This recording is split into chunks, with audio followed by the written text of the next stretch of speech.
Hey, welcome to the Doing Motherhood podcast, where we talk all things Black mothers today. I'm so excited because I have another Hey Anya letter, and those excite me. It really just sends a thrill when I find that I have a listener who has a question. So before we get into the question, I'd like to remind you that if you are looking for insight, solutions, advice, right? You can send those in to doingmotherhood@anyadoula.com. That is my email address. You can send that question in. I will be happy to answer with my best insight, solutions, advice, right? Whatever it is that you're looking for. I will be so thrilled to answer. I will keep you anonymous. That is important. So you don't have to worry about your name being put out there. But send those questions in. I'm really excited to answer them for you. Okay, so today's question is so important in the conversation about COVID, this new Delta variant, and what should pregnant people do about getting the vaccine or not getting the vaccine. So our listener is looking for some advice in that. So I want to just make a disclaimer and set a boundary. Y'all know I'm serious about these boundaries, but I want to make a disclaimer and set a boundary before we get started, just to make sure we're all on the same page and that we're all very clear about what this is. So, disclaimer is that this is not medical advice. I am not offering you medical advice. What I am doing is sharing insight based on information that I have read from the CDC website in regards to pregnant people getting the COVID-19 vaccine.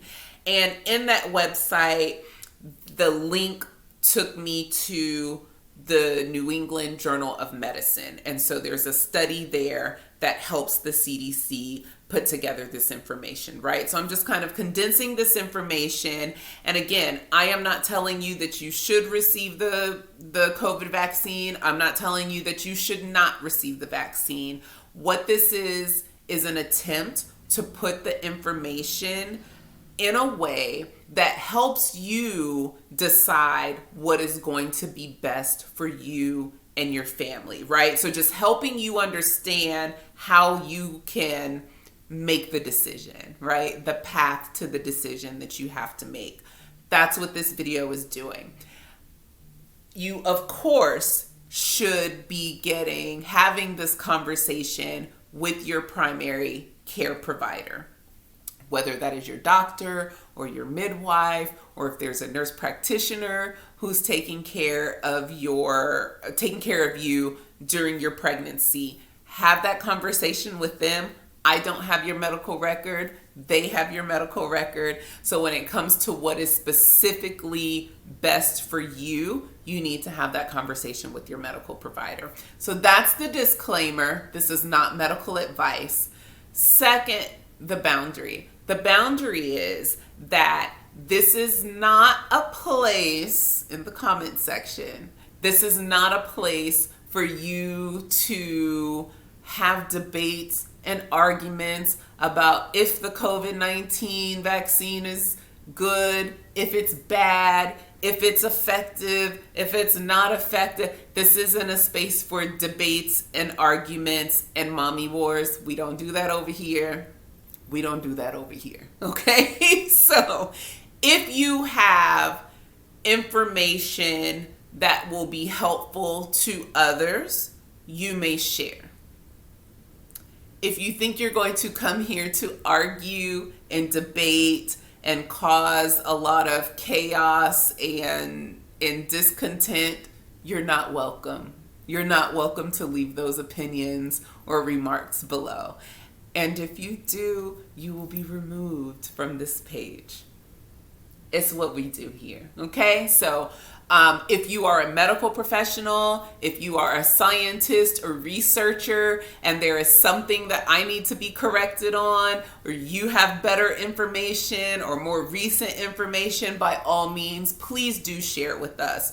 But like Google conspiracy theory, none of that's welcome. No, that's not what we do here. Okay? All right, so good. Let's get into it. So, the letter from our listener reads, "Hey Anya, I'm 35 weeks pregnant. I saw my doctor today and he is insisting I get the COVID vaccine. It's not that I'm against vaccines, but there's just not enough information about this one. I worry about it causing defects to my baby, and I wouldn't be able to live with myself if something bad happens. My doctor says the Delta variant makes it worse for pregnant women. How do I know what to do?"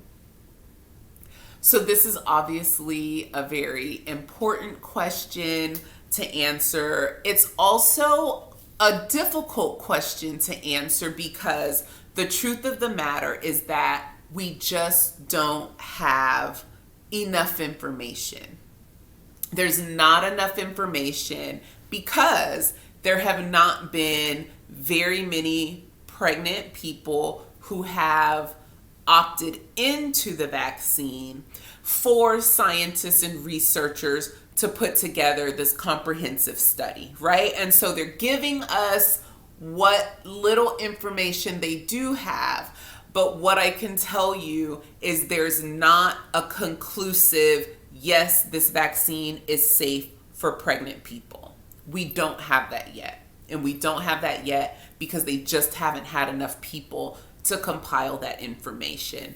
But like I said, from the CDC website and the New England Journal of Medicine, there is a little bit of information, and I'm going to share that with you today in the hopes that it helps you start to see what your decisions are and how you can get to the best decision that is for you, your baby, and your family.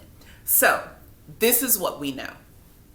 Right now, we have a vaccine. The vaccine first came out back in, I believe, November of 2020, maybe December of 2020, and then became open to the general public around March or April of this year, 2021.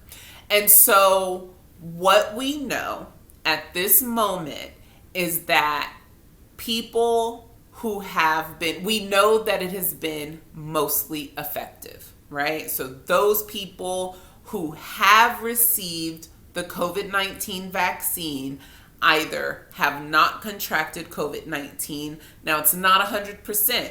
So there have been some vaccinated people who have contracted COVID-19, but those who have contracted COVID-19 have been less sick and are not dying at the rates of those who are unvaccinated. And so that is where we are in this moment. What's new is that we have this new Delta variant. It's a different strain from the original COVID-19 virus that came out, right, in early 2020. And so we have this new Delta variant, which is a mutation. Viruses mutate because they're always searching for a host, and they've got to do all these mutations to survive, right, in order to survive. And so that's what the Delta variant is that people are talking about. So now we have this new variant that is not as affected by the vaccine, right? So that's why we're seeing there are some people who are vaccinated that are still getting COVID-19 because of this mutation, okay? And the vaccines that were created for us at the end of last year were not created, the mutation had not happened yet. Does that make sense? I hope you're following me. Okay, so that's the information that we have now. Now, this Delta variant, because it's a mutation, it's stronger, right, than what the original virus is. And so that's why we're seeing this huge uptick in COVID cases again, in new COVID cases. And so we're seeing these hot spots pop up around the country where people are now beginning to get sick again. I know here in Harris County, last week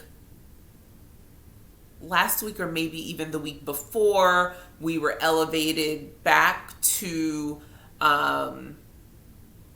safety level orange, right? That we need to be on alert about what's happening. And the hospitals are starting to see an uptick in ICU cases again. And so this variant is making people sicker than, or as sick as we saw people get in the very beginning of this pandemic. And for some people, they're even sicker. Okay. So that's the landscape. That's what we're dealing with. So now when we talk about pregnant people, what we know about pregnant people is that being pregnant does not put you at more risk for catching COVID, but being pregnant makes you at a higher risk of becoming quite ill if you do catch COVID. Okay. And that's because your immune system is compromised. You're sharing your immune system with your baby. It's a little bit weaker. It can't fight off infections the way that it normally fights off infections. Okay. So that's when we have these immunocompromised groups: pregnant people, the elderly, very young children, those who have disease processes that make them immunocompromised, like cancer or HIV/AIDS or lupus, right? Those types of conditions makes it hard for people's immune system to fight infections. So a pregnant person, just being pregnant does not put you at more risk for catching COVID. But if a pregnant person catches COVID, they have a higher risk of becoming detrimentally ill or it being fatal for them. Okay. So that is the risk that we're talking about for pregnant people.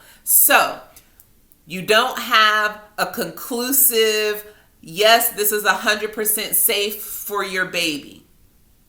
How do we decide whether or not we're going to accept a COVID-19 vaccine? I think you need to consider your risk of exposure versus the measures that you're committed to making to keep yourself safe. So, risk of exposures. Do you have to come into contact with a lot of people or with people who would also be at high risk of exposure from others, right? So what does that mean in your life, right? The things that you're doing day to day. Do you have to go into a workplace every day where you are seeing multiple people? You're sharing space with a lot of people, like if you're in a big room with cubicles and such, or do you work by yourself in an office where you can be more or less isolated, right? Are you a person who works with the public, like someone who works for transportation system or grocery stores, okay? Or are you someone who can work from home and thus you don't even have to come into contact with people face to face, okay? Not only yourself, but the people that you live with, whether that's your spouse or other family members or even your children, okay? Where are they going throughout their day? And what is their risk of exposure like in the places they go to, right? So just like I said for you, are they in places where, is your husband in an office where it's him and only 3 other people work in the office and everyone has their own office and can kind of stay closed off from everyone else and the public?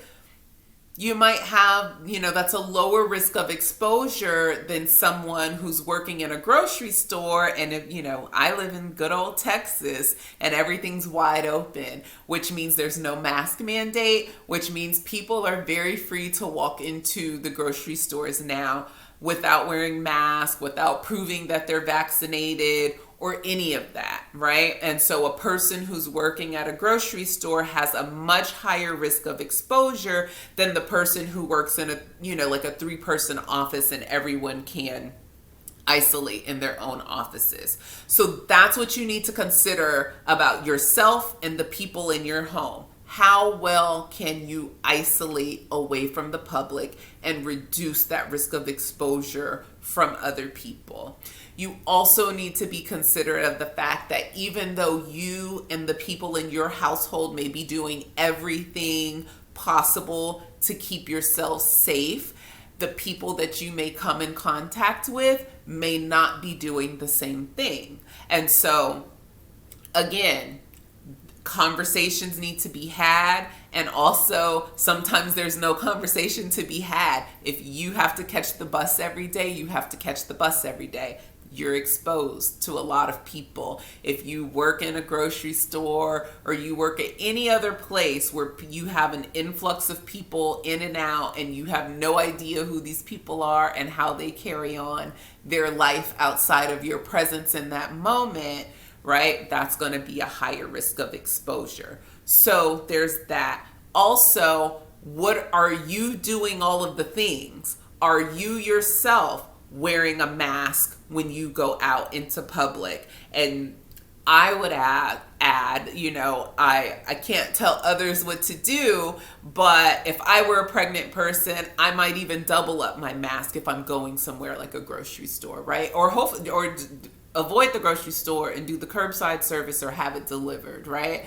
But if I do have to go into public, if I'm a pregnant person, I may consider double masking to reduce that risk of exposure. You're washing your hands all the time. You're carrying hand sanitizer with you, keeping hand sanitizer with you. You come home, you're disrobing right away. You're throwing your clothes in the washer. You're not walking through your house with your shoes, right? All of those measures that we were hearing way back at the beginning of the pandemic, we need to get back into that habit if we started to relax from that, right? So what are you doing? What commitment are you making in your life to keep yourself safe?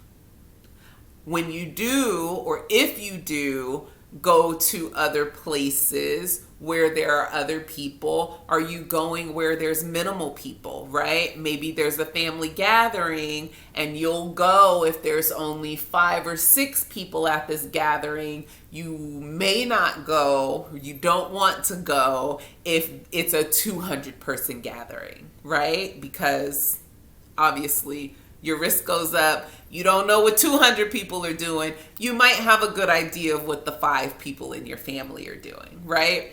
So we want to consider that.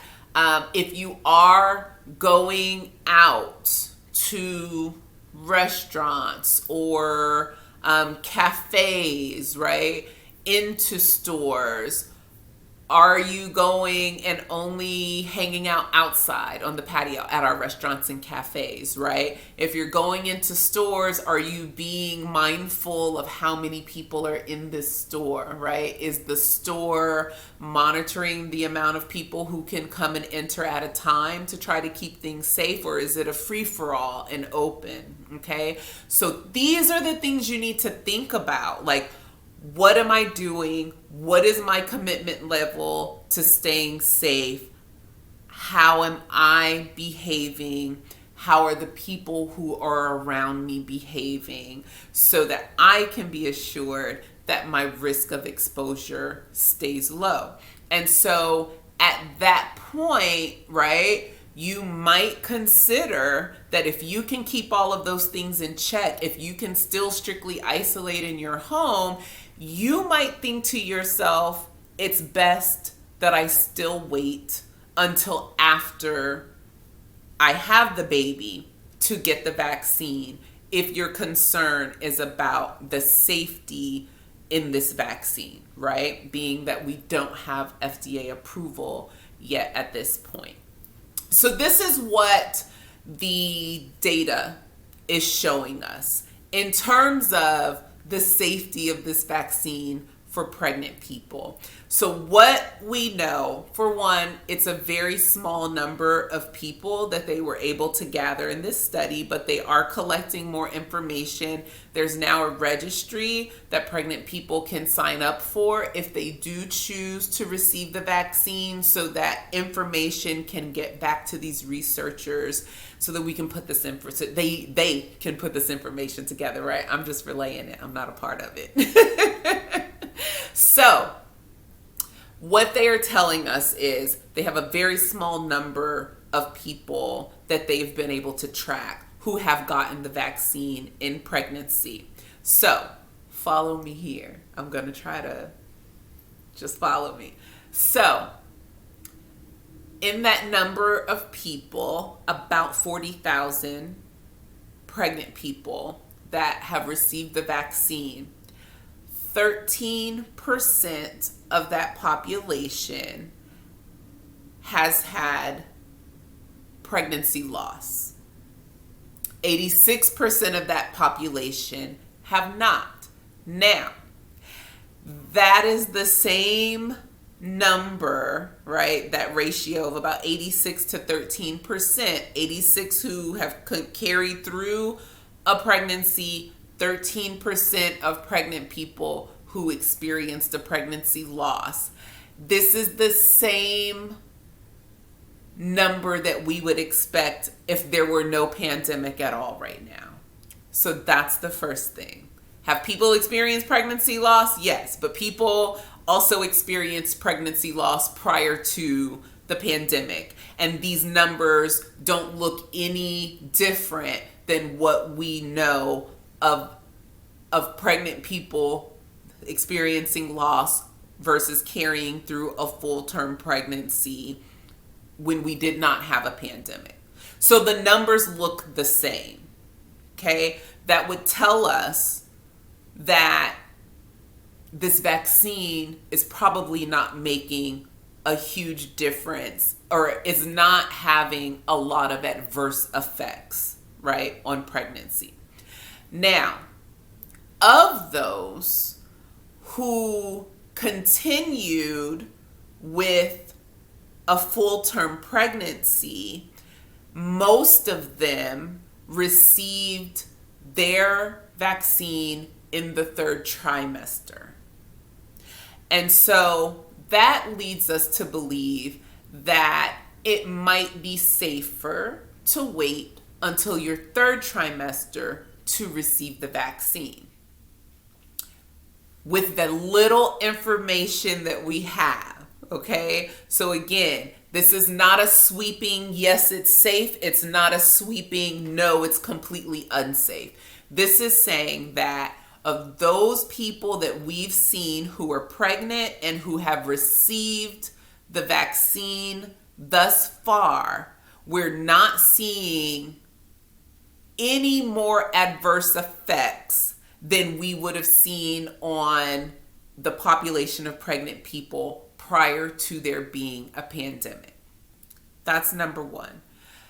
Number two, we are also seeing a rise in the number of newborn and pediatric positives, meaning there are more newborns who are now testing positive for COVID, and there are more smaller children, babies, infants, and toddlers who are starting to test positive for COVID, most of them with this Delta variant.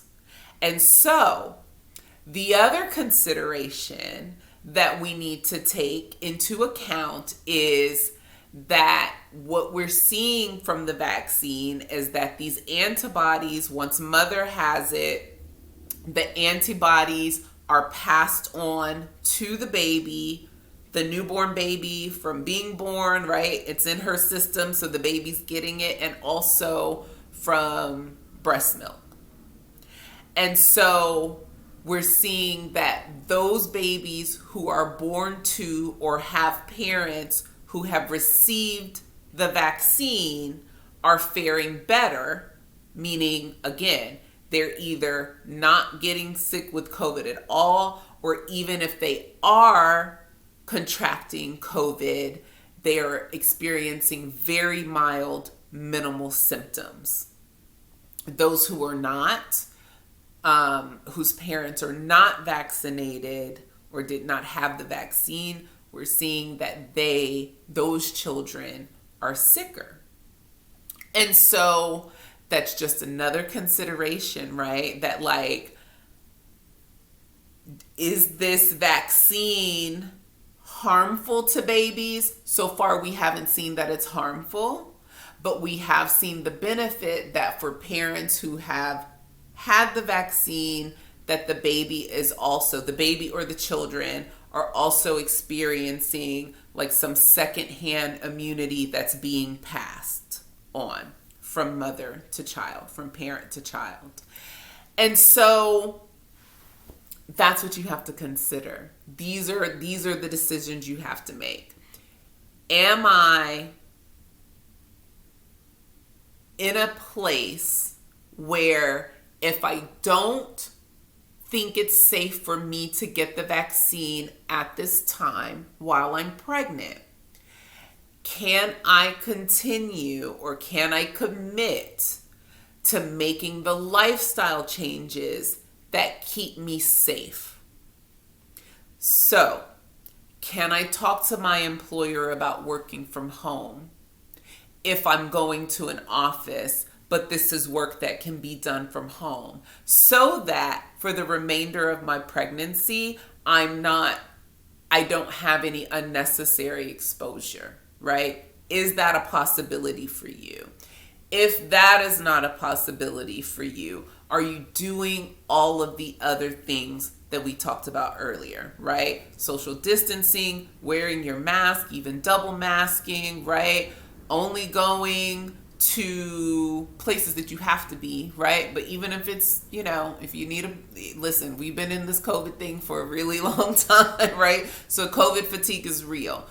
But if you do go out, are you only going out and outdoors? If you're going indoors, is it very minimal people that are there? Are you also continuing to wear your mask indoors even though we don't have a mask mandate at this time? What are you willing and able to commit to keep that risk of exposure down, right? And if you can make that commitment and you feel comfortable and confident that you can continue to keep yourself safe from COVID, you might be a person who feels comfortable continuing to wait on the vaccine until after you have your baby. That might be the decision that you make. You might say, hey, no one's been harmed so far from this. I'm going to go ahead and get this vaccine because I don't want to become sick and wind up in the ICU while I'm pregnant. And I also want to give my baby the best fighting chance in case once they're born, they somehow contract it, right? And they have some immunity from me. So, I did not tell you what to do. Right? Nowhere did I say, you go get your vaccine or you stay home. Don't you dare go get that vaccine. No, that's not the conversation we're having. But what we did discuss is what information, the little bit of it that there is, but what information we have out there and how we can apply that information to what we are doing in our everyday living life to help us make the best decision for ourselves and our family. I hope that's helpful. I hope that is helpful. Again, if that is not helpful, this is absolutely a conversation that you need to take to your primary medical provider so that you can talk about your specific health concerns and what's happening in your area. All of that, right? All of that needs to be taken into consideration, okay? And lastly, one more time, I just want to share my boundary. Don't be down in my comment section. Don't be down in my comment section bashing people about their decisions. That is not what this is here for. This is the Doing Motherhood podcast is not a mommy war space. It's not a debate space. If you have information that is helpful to others, you may share. If you are a person who is coming to debate and cause arguments, and I don't care that my space is an open space, it is. You'll get booted, and that's how we roll. All right?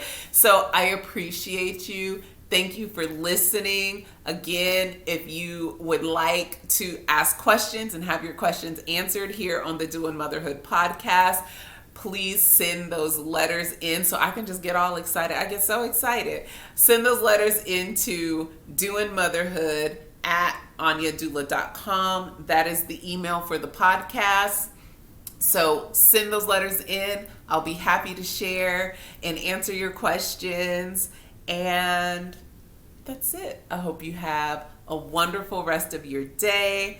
And don't forget to check in with us each week. New episodes drop on Fridays. Join us in the conversation on our Instagram page at doing_motherhood_podcast. I can't wait to connect with you. We'll talk soon.